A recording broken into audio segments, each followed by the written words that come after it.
Hello everybody and welcome to our political views program on Afrin 1. Today we are having an interview with an American researcher and the founder of Missing Afrin Women, which tracking the kidnapping and disappearance women in Turkish occupied Afrin. Ms. Meghan, thanks for joining us today. May you just explain more about the project or research you are currently working on, please? Well, thank you so much for having me. I really appreciate the opportunity. And yes, so I established the Missing Afrin Women project a couple months ago, earlier this year, in order to document reports from local media and human rights organizations of the kidnappings and disappearances of women in Turkish occupied Afrin. This is a horrific problem that's been going on, like so many other grave human rights abuses and violations of international law that have taken place in occupied Afrin since Turkey and the Syrian National Army began to invade and occupy the region in January of 2018. And I focused on this specific issue of these kidnappings and disappearances of women, even though there are so many other different categories of human rights violations that it'd be very difficult for one person to track them all, because I wanted to highlight how in a place where women had once enjoyed, possibly the highest level of freedom and equal rights in any part of Syria under the autonomous administration, when the autonomous administration controlled Afrin, that because of the Turkish occupation and the role of these, quite frankly, extremist armed groups that Turkey is supporting, women have now been forced essentially back into their houses out of fear of kidnappings, harassment, all these different, egregious forms of violence and discrimination. So I started this project to show with evidence that this is what was happening to these women and to really highlight this one aspect of how much the humanitarian and political situation in Efrîn has degraded. And I've been doing that by collecting reports from local media and human rights organizations about the kidnappings and disappearances of women, where these incidents occurred, how long people have been imprisoned for, if they've been let out, if that was on ransom. Oftentimes these armed groups, charge families these exorbitant ransoms that are very difficult to pay for them to free their loved ones. Whether there have been allegations of torture and sexual violence, which are horrific war crimes that the United Nations has now documented that do occur regularly in detention, and all the other information that has been reported about these cases. And in doing so, I wanted to make it clear that there was evidence, not speculation, not a few isolated claims, of a systemic pattern of these kidnappings and disappearances and many other human rights violations that go along with them. So that's why I started the project, and that's what I've hoped to do with it. Ms. Meghan, people might be wondering where the idea of your research or project came from. What made you do such a research like this? I've always been very interested in the struggle and the political development of the women's movement in North and East Syria, and seeing what women have accomplished and how they've been able to fight back against all these forms of not only the violence of military occupation, of ISIS terrorism, but also the regular violence and discrimination of patriarchal society. And so seeing what these women had built, whether that's the YPJ, the All Women's Fighting Force, or the women's cooperatives and other women's councils and assemblies in civilian life, was something that was both very interesting for me as a researcher to see this very unique political program, but also, quite honestly, very inspiring to see how people had, through working together and building institutions, really made an objective, concrete change in women's lives. So that was something that's been very interesting to me and very important to me. And then with the beginning of the Turkish invasion and occupation, seeing how this unique system and the people who created it were under attack for no reason other than their identity. I remember you had the Turkish President Erdogan saying on the very first day of the operation that they were going into Efrîn to give it back to, quote unquote, its original owners. And he was saying that it wasn't a Kurdish city, which obviously it was a Kurdish city. It still is one, even though it's under occupation. So this is a textbook case of ethnic cleansing. There were all kinds of other war crimes that took place during the invasion as well. Civilians were targeted repeatedly. You had reports of kidnapping, looting, murder throughout the invasion itself, even before occupying forces controlled the whole city. I found that, as someone who believes in human rights, to be unacceptable. And I was shocked that no one was talking about it. There was no media attention, and what little media attention there was often incorrect. So I started this project to both call attention to one aspect of the everyday violence and atrocities that are taking place there, to have hard evidence, and to hopefully spur more action, whether in media coverage or action from human rights organizations and governments, to begin to address the situation and do something about what is frankly, many compounding unacceptable violations of international law that take place in Afrin and the other occupied areas every day. What is the latest figures in your research? I mean, the number of kidnapped women you have reached till this moment of time you have joined us? Yeah, so there have been, in terms of what I've documented, which when I add a case to the project, I look at the sources to see if there's good information. There's a name of an identified person, there's information about where and when it occurred.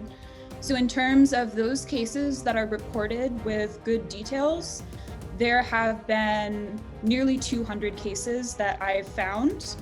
About slightly over 1/3 of those individuals have been released, and about 2/3 of those individuals, perhaps slightly less than 2/3 of those individuals, we have no reports on if they've been released, which means they could be still missing to this day. In some cases, we do know that there have been reporting that people who've been reported kidnapped, their families and other local sources have reported, to these organizations and media outlets that they know that their relatives are still missing. So there's been a good number of these incidents. This is something, again, that the latest report from the United Nations Commission of Inquiry on Syria was able to document, that these incidents were taking place.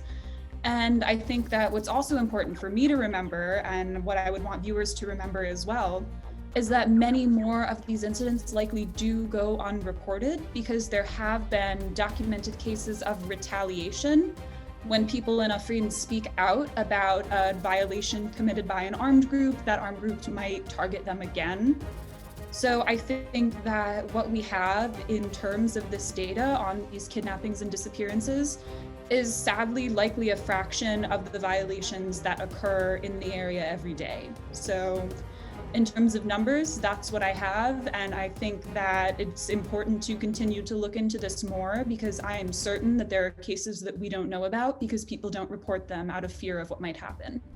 In your own opinion, is any particular factions back Turkey responsible for kidnapping women in Afrin or Rojava in general, or are they all involved in such crimes like this?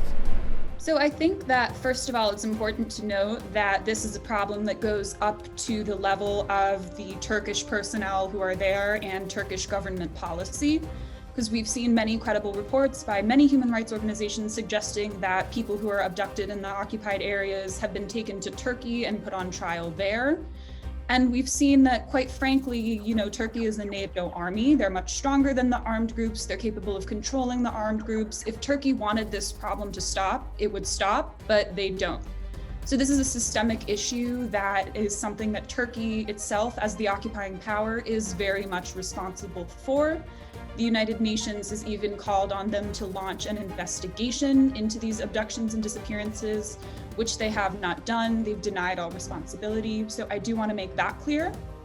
But in terms of the role of different Syrian National Army factions and other armed groups supported by Turkey in the area, many of these are carried out by the military police and the civilian police, which are formed out of members of armed groups perceived as those being particularly close to Turkey. They were intended to sort of standardize the security situation in the area, but as the United Nations has documented and as my data has shown, a lot of these groups still do abduct people for no reason and charge ransoms for them to be released or disappear people altogether. So these police forces are very much a part of the problem.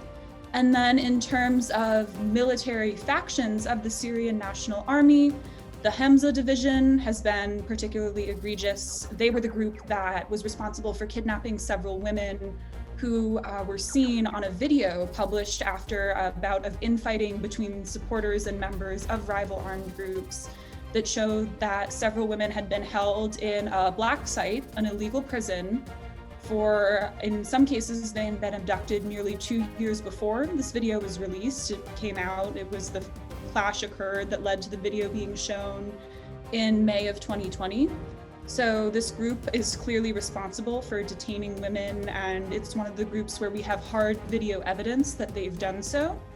The Sultan Murad division, which is another group seen as being close to Turkey and to Turkish intelligence, is responsible for many, alleged reports of kidnapping people for forced marriages. And again, this is something that, this is the behavior that we saw, albeit on a much larger scale, with groups like ISIS. This is not how any acceptable behavior for an armed group in a war zone, but we see these groups that are very close to Turkey and that are very actively supported by Turkey committing these violations.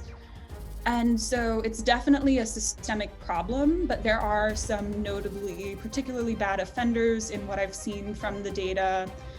But I think the bottom line is that when you look at who's doing it, it's the groups that are closest to Turkey and organized by Turkey, in the case of the military and civil police. So it all goes back to the fact that this is Turkish policy. They want this to happen. They're not interested in protecting civilians, as their responsibility as an occupying power would be under international law. Where do you go with their files? Is any particular places like UN Human Rights, Human Watch to be submitted?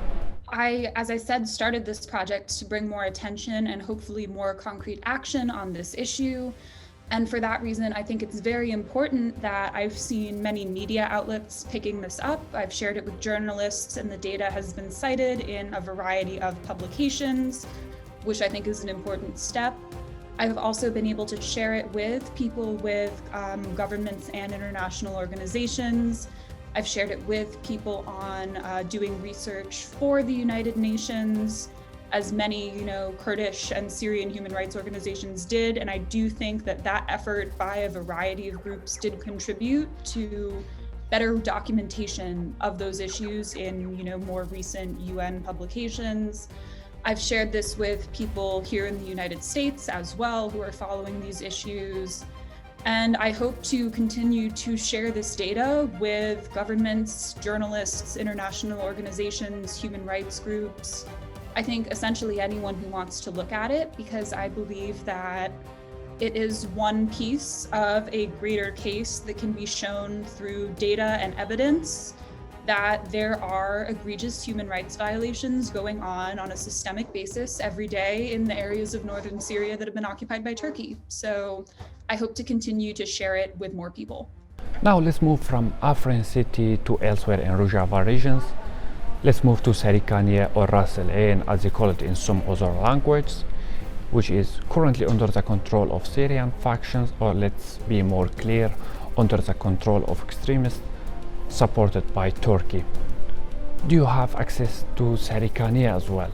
In your research, do you document the name of kidnapped women there as well? So unfortunately, I haven't been able to do that yet. I think that there's been, as many viewers likely know, it seems to be more information coming out of Efrîn. I think that more of the people who were able to stay there and people who were displaced to remain close by seem to have been able to get more information out. So I personally haven't seen as much with as many details on this issue coming out of Serikaniye. However, I do know that all the exact same problems that we see in Afrin, from the targeting of certain ethnic and religious communities, to oppressing women, to these kidnappings and disappearances of civilians, all of those are going on in Serikaniye the same way as they're going on in Afrin. These armed groups have not changed their behavior. They've, if anything, been emboldened by the fact that, the international community has allowed them to take more territory and continue these abusive practices.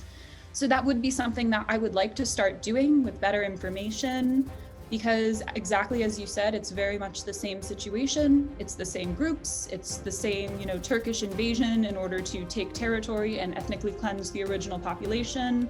And from what we have seen, there are reports of the same kind of war crimes and the same kind of targeting of women. So I'm not doing that yet, but I would be open to starting to document incidents in those areas as well. Ms. Meghan, with Turkish authorities, they might say it's an individual case. We never heard such a crime like this. Otherwise, we will take an action. So my question to you now, have you mentioned or have you been in touch of any Turkish authority regarding the kidnapped women's files you are documenting? That is not something that I've been able to do at this point. And I honestly think that, this is not a problem that they're very interested in solving. I think that they do like to say, as you said, that these are isolated incidents, that this is just criminal behavior as opposed to broad violations of international law.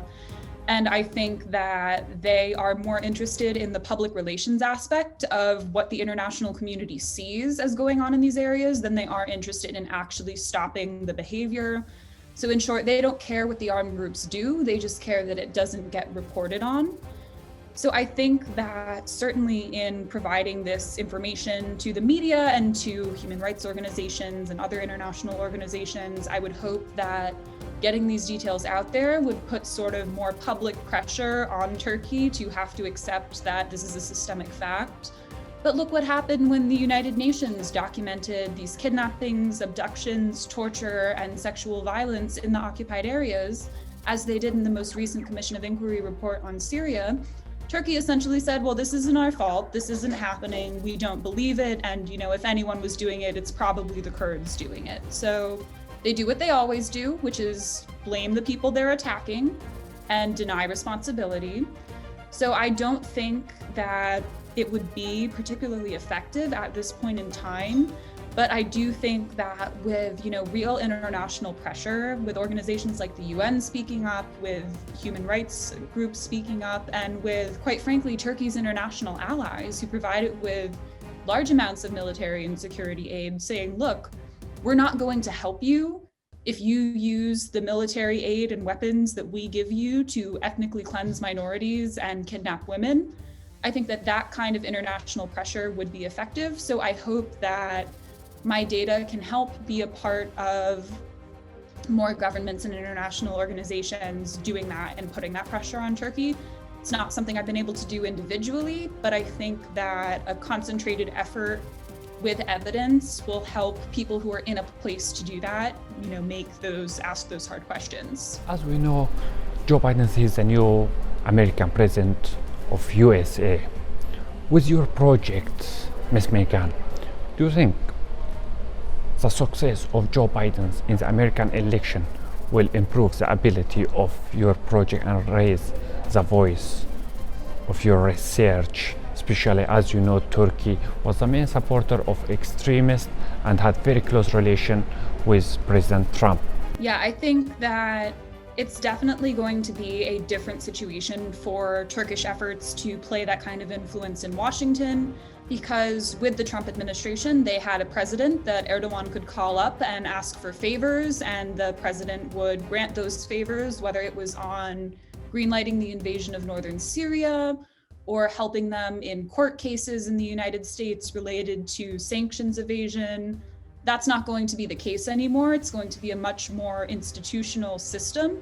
And even what Biden has said recently himself, there seems to be a consensus now, a growing consensus that Erdogan is a problem and that his behavior in Syria is part of that problem.